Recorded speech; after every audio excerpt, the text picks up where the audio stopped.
नमस्कार, news TV India देख रहे हैं आप और मैं हूं आपके साथ शिवम चतुर्वेदी। अब आपको सीधे मुरादाबाद लिए चलते हैं, जहां पर सीएम योगी आदित्यनाथ संबोधित कर रहे हैं। क्या कुछ कह रहे हैं, सुनिए।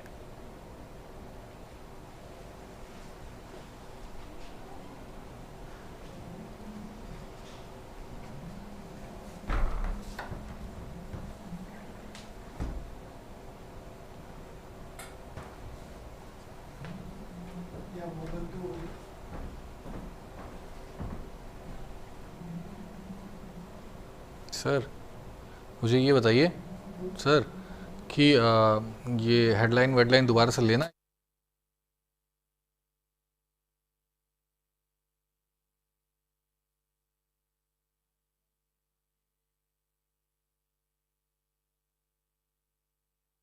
कल्याण दिवस दानवीर भामाशाह के प्रति कृतज्ञता ज्ञापित करने के आज के समारोह में मेरे साथ यहां मंच पर उपस्थित इसी माटी के सपूत और प्रदेश सरकार में एमएसएमई विभाग के मंत्री चौधरी भूपेंद्र सिंह जी, प्रभारी मंत्री मुरादाबाद श्री अनिल कुमार जी, लोकप्रिय विधायक मुरादाबाद नगर से रितेश गुप्ता जी, लोकप्रिय विधायक कुंदर की श्री रामवीर सिंह जी, महापौर मुरादाबाद श्री विनोद अग्रवाल जी, जिला पंचायत अध्यक्ष श्रीमती सैपाली सिंह चौहान जी, विधान परिषद सदस्य श्री सत्यपाल सिंह सैनी जी, विधान परिषद सदस्य श्री जयपाल सिंह व्यस्त जी, विधान परिषद सदस्य श्री राम गोपाल अंजान जी, हमारे नवनियुक्त क्षेत्रीय अध्यक्ष श्री नवाब सिंह नागर जी, महानगर अध्यक्ष श्री गिरीश बंडोला जी, जिला अध्यक्ष श्री आकाश पाल जी, आरएलडी के जिला अध्यक्ष अनिल सिंह जी, पूर्व विधायक श्री राजेश कुमार सिंह चुन्नो जी, मंच पर उपस्थित भारतीय जनता पार्टी और आरएलडी के हमारे पदाधिकारीगण, समारोह में उपस्थित सभी सम्मानित जनप्रतिनिधिगण, मुरादाबाद के मेरे सभी बहन और भाइयों, भारत की ऐतिहासिक और पौराणिक परंपरा के साथ जुड़ी हुई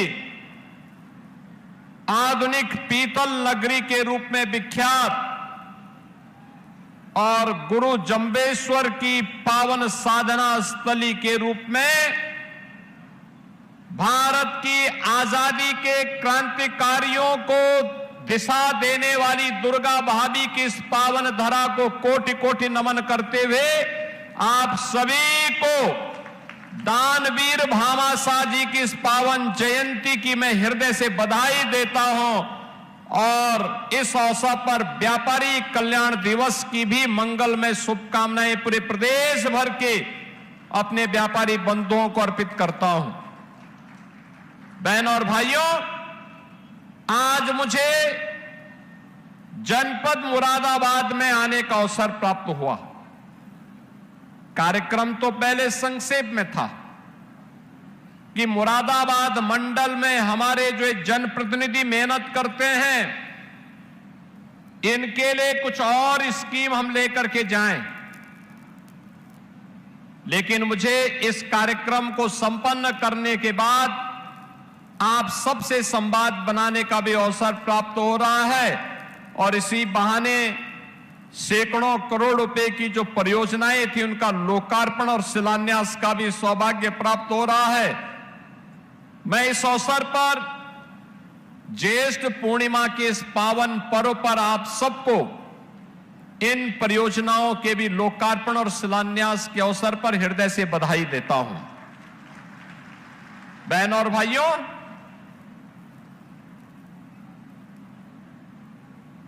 हमारी स्वयं की संपत्ति और हमारा वैभव राष्ट्र की सुरक्षा में कैसे सहायक हो सकता है। दानवीर भामा शाह का प्रेरणादायी व्यक्तित्व उसका उदाहरण है। याद करिए, हल्दी घाटी के युद्ध में तत्कालीन परिस्थितियों को देखते हुए जब महाराणा प्रताप को युद्ध का मैदान छोड़ करके हटना पड़ा था, मात्र 22,000 की सेना महाराणा प्रताप के पास और लाखों की सेना अकबर से उनका मुकाबला हो रहा था। उस युद्ध में अंतिम क्षण की घटना के कारण कुछ ऐसा घटित हुआ कि महाराणा प्रताप को युद्ध का मैदान छोड़ करके जंगल की ओर पलायन करना पड़ा था। लेकिन हल्दी घाटी से प्रारंभ हुआ भारत के स्वाभिमान और विदेशी आक्रांताओं के खिलाफ लड़ाई बंद नहीं हुई। अरावली के जंगलों में लड़ाई लड़ती रही और एक समय ऐसा भी आया जब महाराणा प्रताप के पास इस युद्ध को लड़ने के लिए कुछ भी नहीं रह गया था। बहनों और भाइयों, तब भारत माता का महान सपूत भामा शाह अपनी पूरी संपत्ति को महाराणा प्रताप के चरणों में समर्पित करते हुए उन्होंने कहा था कि देश की आजादी के लिए भामा शाह भी अपना योगदान देने के लिए आया है। और उन्होंने अपनी पूरी संपत्ति महाराणा प्रताप को दी, जिस संपत्ति के बल पर 12 वर्ष तक पूरी सेना का वेतन और अकबर को दांतों तले चने चबवाने के लिए मजबूर करने की सामर्थ्य थी, जिसके बल पर फिर से मेवाड़ और चित्तौड़गढ़ के सभी दुर्ग और किले वापस फिर से महाराणा प्रताप के पास आए और भारत के स्वधर्म और स्वदेश की लड़ाई कैसे होनी चाहिए, महाराणा प्रताप ने उसका उदाहरण देशवासियों के सामने प्रस्तुत किया। ऐसे दानवीर भामा शाह की पावन जयंती के अवसर पर मैं ऐसे महान त्यागी, ऐसे महान तपस्वी, ऐसे महान दानवीर भामा शाह जी की स्मृतियों को नमन करते हुए विनम्र श्रद्धांजलि अर्पित करता हूं। अपने व्यापारी बंधुओं को, प्रदेश भर के व्यापारी बंधुओं को, उद्यमियों को इस दिवस की बधाई देता हूं और व्यापारी कल्याण दिवस के अवसर पर मुझे बताते हुए प्रसन्नता है कि जो भी उद्यमी या व्यापारी जीएसटी में अपना रजिस्ट्रेशन कराता है, हमारी डबल इंजन की सरकार उसे 10 लाख रुपए की बीमा कवर भी देता। अगर उसके साथ कोई घटना दुर्घटना होती है तो सरकार की तरफ से हम 10 लाख रुपए उस परिवार को सहायता स्वरूप उपलब्ध करवाते हैं। मैं आज के इस अवसर पर व्यापारी बंधुओं से कहूंगा, उनके सामर्थ्य, उनकी शक्ति प्रदेश की प्रगति का आधार है और इस प्रगति के कारण आम जन के जीवन में हम परिवर्तन लाने के लिए प्रधानमंत्री मोदी जी के विजन को जमीनी धरातल पर रखने में सफल हो पाते हैं। बहनों और भाइयों, आज से 9 वर्ष पहले का मुरादाबाद और आज के मुरादाबाद में जमीन आसमान का अंतर है। आज से 9 वर्ष पहले का मुरादाबाद उपद्रव के लिए, दंगों के लिए, कर्फ्यू के लिए, अराजकता के लिए, गंदगी के लिए, अव्यवस्था के लिए जाना जाता था। विकास की कोई सोच नहीं थी। लेकिन आज का मुरादाबाद गुरु जंबेश्वर के नाम पर अपने विश्वविद्यालय के लिए जाना जा रहा है। मुरादाबाद के पास भी अपना विश्वविद्यालय है। आज का मुरादाबाद फिर से पीतल नगरी को एक नई पहचान के लिए जाना जा रहा है। आज का मुरादाबाद यहां के युवाओं की प्रतिभा और ऊर्जा के लिए जाना जा रहा है। आज का मुरादाबाद यहां के अन्नदाता किसानों के नवाचार के लिए अपनी पहचान बना रहा है। आज का मुरादाबाद उत्तर प्रदेश के एक एक्सपोर्ट हब के रूप में अपनी नई पहचान बनाया है और अब यहां की सड़कें चौड़ी हैं, स्मार्ट नगरी के रूप में कहीं श्री राम वाटिका है, कहीं संविधान वाटिका है, और कहीं पर एक एक पार्क के सुंदरीकरण करने के साथ साथ भारत की पौराणिक परंपरा को भी और भारत के स्वाधीनता आंदोलन में योगदान करने वाले क्रांतिकारियों और स्वाधीनता संग्राम सेनानियों के प्रति भी नतमस्तक होकर के उनके प्रति कृतज्ञता ज्ञापित करता हुआ दिखाई देकर के अपनी गति को प्रगति में बदलने की ओर अग्रसर दिखाई दे रहा है। और आज का समारोह उसी का उदाहरण है। बहनों और भाइयों, ये तब संभव हो पाया है जब आपने अच्छे लोग चुने हैं। आपने रितेश गुप्ता जी को चुनाव जिताया और बाई इलेक्शन में आपने ठाकुर रामवीर सिंह को चुनाव जिता करके भिजवाया। तो बहनों, और परिणाम आपके सामने आज विकास हो रहा है। गरीब कल्याणकारी योजनाओं का लाभ मिल रहा है। जो योजनाएं हमारे संज्ञान में आती हैं तत्काल उस पर कार्रवाई होती है। विकास की योजनाओं को देने के लिए हम लोग स्वयं यहां आके बैठक करते हैं। 17 के पहले ऐसा नहीं था। 17 के पहले कहां तत्कालीन मुख्यमंत्री के पास इतनी फुर्सत थी। वे बड़े घर में पैदा हुए थे। 1 बजे, 12 बजे, 1 बजे सो करके उठना, 3 बजे तक तैयार होना, 5 बजे फिर अपने मित्र मंडली के साथ बैठ जाना, और महफिल जो जमती थी फिर वो जमी ही रह जाती थी, कभी उठती नहीं थी।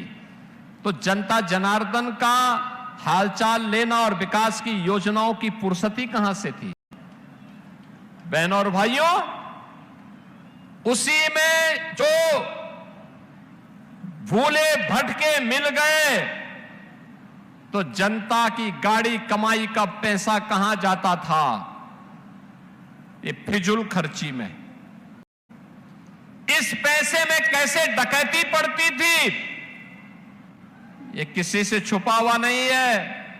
जो योजना 100 रुपए में बन सकती थी उसके 500 करोड़ रुपए का डीपीआर बनता था। मनमाना खर्च होता था। आधा अधूरा परियोजनाएं बन पाती थी। उत्तर प्रदेश के अंदर न सड़क थी तब, न बिजली थी, न तब न रोजगार की व्यवस्था थी तब। पर्व और त्योहार के पहले दंगे और कर्फ्यू शुरू हो जाता था।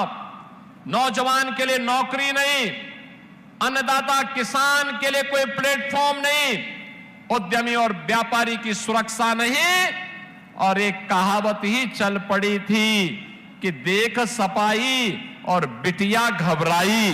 तो बहनों और भाइयों, ये यूपी की पहचान थी। आज नए भारत का नया उत्तर प्रदेश प्रधानमंत्री मोदी जी के नेतृत्व में आज एक नई ऊंचाई को प्राप्त कर रहा है। इसमें विरासत भी है और विकास भी है। विरासत का विकास हो रहा है। अयोध्या में श्री राम जन्मभूमि पर भगवान राम के भव्य मंदिर का निर्माण त्रेता युग के याद को फिर से स्मरण करा देता है। काशी में काशी विश्वनाथ धाम, मथुरा वृंदावन का विकास, नेमी सारण्य का विकास, सुख तीर्थ और विदुर कुटी का विकास, और आज मेरे सामने प्रस्ताव दिया है हमारे मंत्री चौधरी भूपेंद्र सिंह जी ने भी कहा, गुरु जंबेश्वर जी का पुराना मंदिर है, उसके कॉरिडोर के विकास के साथ ही गुरु जंबेश्वर के नाम पर विश्वविद्यालय की स्थापना का कार्य। आप देखो ना, ये सभी कार्य उसी भाव के साथ चल रहे हैं।